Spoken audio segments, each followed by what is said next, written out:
Hello అందరికీ welcome to our channel. నేను మీ కోట ప్రవళిక. ఈరోజు పొటాటో కుర్మా అయితే ప్రిపేర్ చేస్తానండి. చాలా టేస్టీగా అండ్ సింపుల్గా ప్రిపేర్ చేసేసుకోవచ్చు. బిర్యానీలోకైనా చపాతీ ఆర్ రోటీ దేనికైనా బాగుంటుంది. రండి చూపిస్తాను.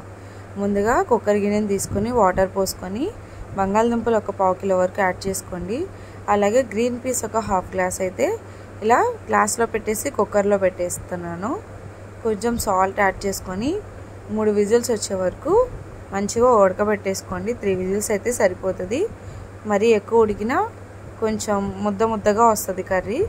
అలా వద్దు, 3 విజిల్స్ అయితే సరిపోతాయి. ఇప్పుడు మిక్సీ జార్ తీసుకొని 15 జీడిపప్పు, 3 స్పూన్ల గసగసాలు వేడి నీళ్ళలో 10 నిమిషాల పాటు నానబెట్టుకున్నాను. అలాగే 1/2 ఇంచు కొబ్బరి ముక్క, 1.5 ఇంచు అల్లం, 5 వెల్లుల్లి రబ్బలు, 2 దాల్చిన చెక్క ముక్కలు, లవంగాలు 2 ఇవన్నీ మిక్సీలో వేసి పేస్ట్ పట్టుకొని పక్కన పెట్టుకోండి. ఇప్పుడు కుక్కర్ తీసి చూస్తే పొటాటోస్ ఉడికిపోయి ఉంటే పీల్ తీసి ముక్కలుగా కట్ చేసుకొని పక్కన పెట్టుకోండి. ఇప్పుడు స్టవ్ వెలిగించి బాండీ పెట్టి 3 టేబుల్ స్పూన్స్ వరకు ఆయిల్ యాడ్ చేసి జీలకర్ర 1 టేబుల్ స్పూను యాడ్ చేసి మంచిగా వేయించుకున్నాక పొడుగ్గా కట్ చేసిన పచ్చిమిర్చి అలాగే 1 కప్పు ఆనియన్స్ వేసుకొని మంచిగా వేయించేసుకోండి. ఇవి ఇలా వేగుతూ ఉండగా కొంచెం సాల్ట్ యాడ్ చేసి ఒక 3 నిమిషాల పాటు మూత పెట్టి మగ్గబెట్టేసుకోండి. మంచి గోల్డెన్ బ్రౌన్ కలర్ అయితే వచ్చేస్తుంది. ఇప్పుడు మూత తీసి కలిపెట్టేసుకున్నాక ఇందాక ప్రిపేర్ చేసుకున్న పేస్ట్ని దీంట్లో యాడ్ చేసుకొని ఆ కప్పులో వాటర్ పోసి పక్కన ఉంచుకోండి.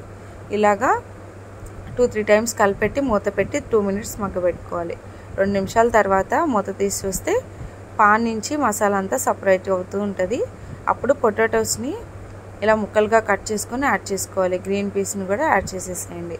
ఇప్పుడు 2-3 టైమ్స్ కలిపెట్టేసి ఒక 4 టమాటోస్ని ప్యూరీలా చేసుకున్నాను. ఆ ప్యూరీ మిశ్రమాన్ని దీంట్లో యాడ్ చేస్తున్నాను. 2 కప్పుల దాకా వచ్చింది 4 టమాటోస్తో ప్యూరీ పడితే. ఇది వేసిన తర్వాత దీంట్లోకి స్పైసెస్ అన్నీ యాడ్ చేసుకుందాము. 1 టేబుల్ స్పూన్ కారం, అలాగే చిటికెడు పసుపు వేసి మంచిగా కలిపెట్టేసుకోండి. ఇలా కలిపెట్టిన తర్వాత మూత పెట్టేసి ఒక 5 నిమిషాలు మగ్గపెట్టుకోండి.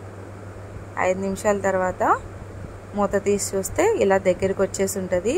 ఇందాక మసాలాలో పట్టినప్పుడు ఆ కప్పులో వాటర్ పోసాం కదా, ఆ వాటర్ని కూడా యాడ్ చేసేసి 2 మినిట్స్ పాటు మగ్గపెట్టేసుకుంటే మన పొటాటో కుర్మా అయితే రెడీ అయిపోయిందండి. సాల్ట్ చెక్ చేసుకొని సరిపోతే సాల్ట్ ఇప్పుడే యాడ్ చేసేసుకోండి. ఇలా కలిపెట్టి ఇంకో 2 నిమిషాల పాటు మగ్గపెట్టేసుకొని ఇలా దగ్గరికి వచ్చిన తర్వాత స్టవ్ ఆఫ్ చేసేసుకొని సర్వింగ్ బౌల్లోకి సర్వ్ చేసుకుంటే ఎంతో yummy tasty potato kurma ready అయిపోయింది. లాస్ట్ కొత్తిమీర చల్లుకోండి. లుక్ బాగుంటుంది, టేస్ట్ బాగుంటుంది. మరి నా రెసిపీ నచ్చింది అనుకుంటున్నాను. నచ్చితే లైక్ చేయండి, షేర్ చేయండి. ఎలా అనిపించిందో కామెంట్ చేయండి. నేనైతే నెక్స్ట్ వీడియోలో కలుస్తాను. Bye bye, see you there.